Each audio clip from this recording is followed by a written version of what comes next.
Excellent. Well, we are going to start with the overall question, which is, I've never seen anything like this before. I've never seen a film set in this location or with the backdrop of cave diving. Why is this a perfect setting for an adventure film like this?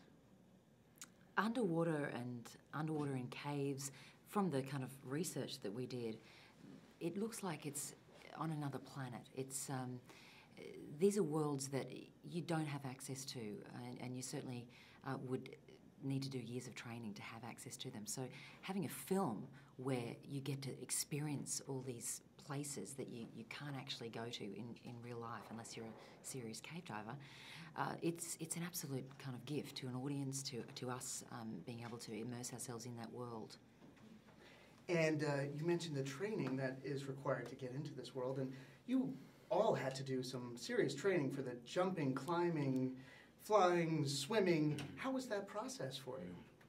It was pretty intense, really, and it was throughout the movie. We had to keep up with those skills that we'd learned at the very beginning. We had about 3 or 4 weeks before the movie started to become scuba divers to begin with, to be certified in order to move on to the rebreathing aspect of it. And then, of course, all the rock climbing, the base jumping, and just remaining physically fit throughout was quite a challenge and a thrill. I mean, there's no real acting required in this movie for us. It's just an everyday sort of adventure. You mentioned the rebreathing, which I understand could be one of the most dangerous and daunting things for anyone to undertake. How was it filming those scenes? Were there any hairy moments or scary moments for you?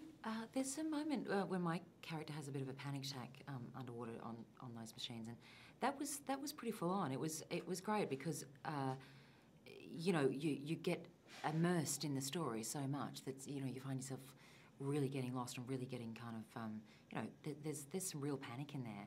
And I remember, my fingers were kind of cut up from the grabbing at the ceiling down there. But, I can't imagine what it would really be like, I mean, we got to get out of there every day. I just can't even imagine being down in these caves for days and weeks at a time. It takes a pretty extraordinary person to go there. And you were working with a team of experts that would help you out with all these stunts and with the diving, and as well as quite a team behind the scenes of experts when it came to the 3D and James Cameron with the technology. How was it to work with that behind the scenes team? We were in the best hands possible. Yeah, we were safe at all times. This looks incredibly dangerous, but we have to remember that we're actors representing these characters. We're not doing it for real. But it was great to draw on the fonts of knowledge that these guys have, because these guys are bona fide cave divers. They do this for fun and for adventure.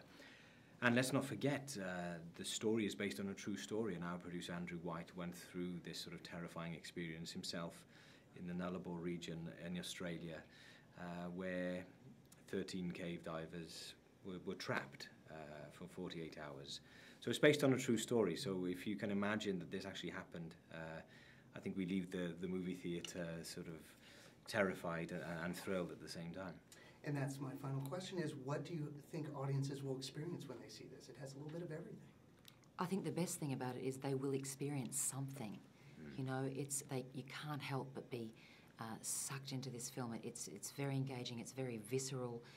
People are going to be squirming in their seats, holding their breath against their will. So yeah, you're going to experience something whether you like it or not. Fantastic. You're off the hook. Thank you so much for the time. That was a pleasure. Thank you. Great to meet you Cheers. both. Thank you. Great to meet you. Take care. See you soon.